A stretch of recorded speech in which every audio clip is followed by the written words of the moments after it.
Binoy, talking about Robin, kumusta ang inyong relasyon? Ang relasyon ni Binoy sa iyong kambal na si Rustom at ang relasyon ni Binoy kay Bibi. I mean, ikumpara mo nga. Malaking difference kasi si Robin at si Rustom are brothers. So they treat each other as brothers, and then ang pinakamalaking pagkakaiba, tinitrato ni Robin si Rustom as kuya. Ngayon, ang relasyon ko kay Robin is brother and sister. Ramdam na ramdam ko yan kapag kasama ko yan. Kapag nasa pila kami, ladies first. Nagpunta kami sa mosque sa Taiwan. Hijab ako na pumasok doon bilang babae. At naano niya, nare-recognize na lahat yun. Itong lahat ay binibigay na at recognized na ito ni So, Binoy. he's treating me as a sister now, more than a brother.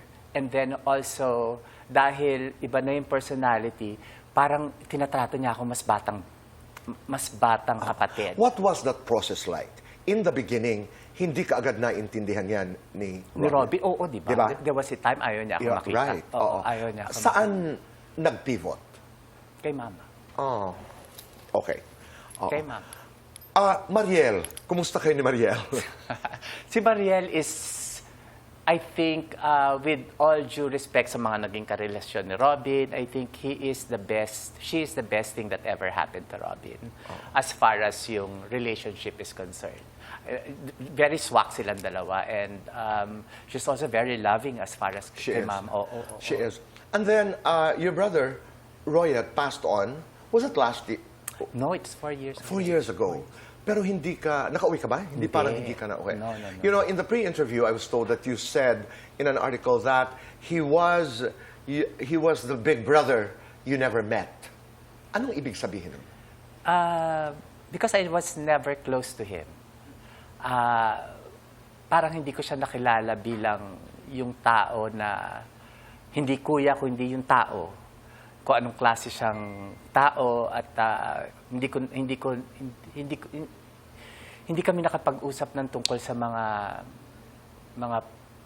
bagay-bagay. sa mga aspirations niya, frustrations niya. We never went that far. But if you were to tell him, I mean, he's just there. I mean, naniniwala ako that somehow they listen to us. Yeah. You know, we're not alone in this world. Kung meron kang ilang sasabihin sa kapatid mong si Royat, Bibi, anong sasabihin mo sa kanya?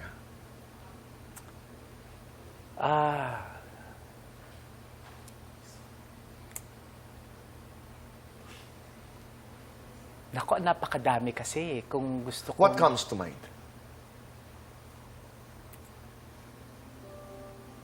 I wish I could, hindi ko kasi masabi yung kung anong, pero ang gusto ko sabihin is,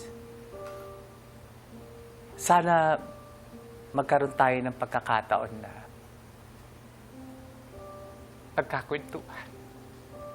Gusto ko siyang makakwentuhan, actually. At usap lang. Usap lang. Usap lang. Kasi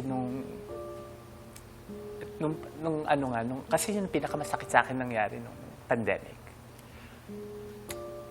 It hit me so hard kasi naka-Zoom ako habang wake and all, no? And then, pagkatapos, hanggang libing, nandun ako sa Zoom. And then, pagkatapos ng libing, patay, all of a sudden, wala akong mayakap. Sakit no? Ang sakit. Wala akong mahawakan, wala akong... So, doon ko naramdaman yung, oh my God, ganito kasakit yun. Parang, hindi ako nagkaroon ng proper goodbye. Hindi ko siya, up to the last minute, wala akong moment sa kanya na just to be with us, yung... Yeah. Parang ganyan. I understand.